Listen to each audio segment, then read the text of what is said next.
আসসালামু আলাইকুম everyone, welcome back to my channel.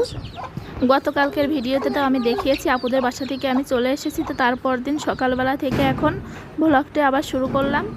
বাবু আজকে সকাল সকাল ঘুম থেকে উঠেই বলছিল বাইরে চলো। তো এখন সে আলহামদুলিল্লাহ অনেক কথাই বলতে পারে। গ্রামে আসতে প্রায় 1 মাস হতে গিয়েছে, তো এর মধ্যে সে অনেকগুলো কথাই শিখে গিয়েছে। তো আজকে সকালে ঘুম থেকে উঠে আগে বলছে বাইরে চলো, তারপর আমি ওকে নিয়ে বাইরে আসলাম। নোহাদা নানুর বাড়িতে থাকলে সবসময় এরকম রাস্তার পাশেই ঘুরে বেড়ায়। যে রাস্তার পাশে পুকুর আছে, এখানে এসে দাঁড়াবে, তারপরে রাস্তা দিয়ে হাঁটাহাঁটি করবে। বেশিরভাগ সময় এখানে হাঁটতে আসা হয়। আর এখন যেহেতু বর্ষাকাল, এর জন্য বাগানের দিকে আর যায় না। এর আগে তো ফুল বাগানের দিকে হাঁটতে নিয়ে যেতাম।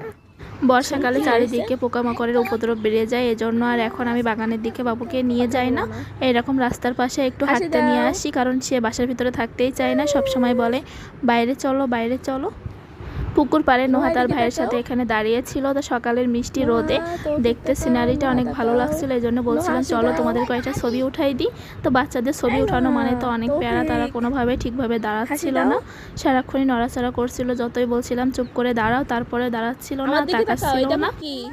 তারপর অনেক চেষ্টার পরে অনেকগুলো ছবি তুলেছি, তার মধ্যে 2-1টা ছবি একটু ভালো আসছে, আর বেশিরভাগ ছবিগুলোতেই কোনো না কোনো সমস্যা ছিলই।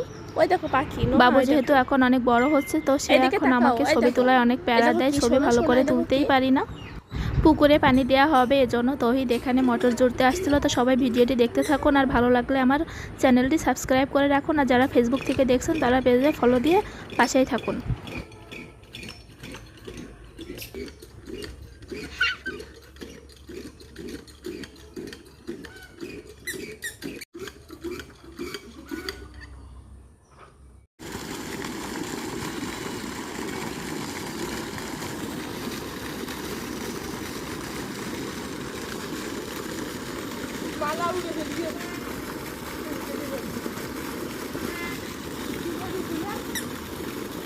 দৌড়াই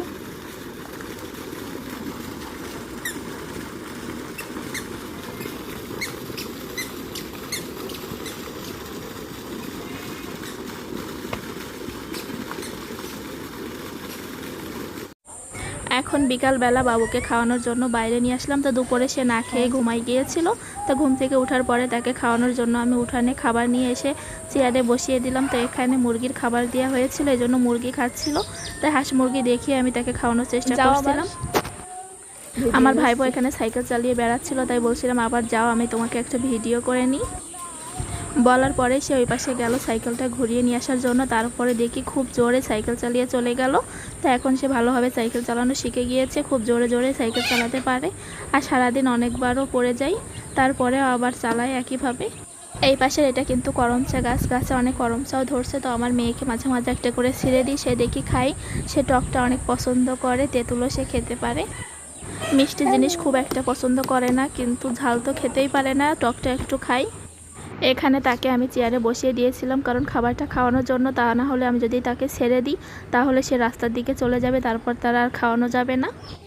এখানে আসলে তার সাথে আমার এভাবে ছুটতে ছুটতে দিন চলে যায়। সে সারাদিনই ঘুরে বেড়াতে খুব পছন্দ করে, আর বাসার সামনে যেহেতু পুকুর, সেহেতু একটু সতর্ক থাকতে হয়।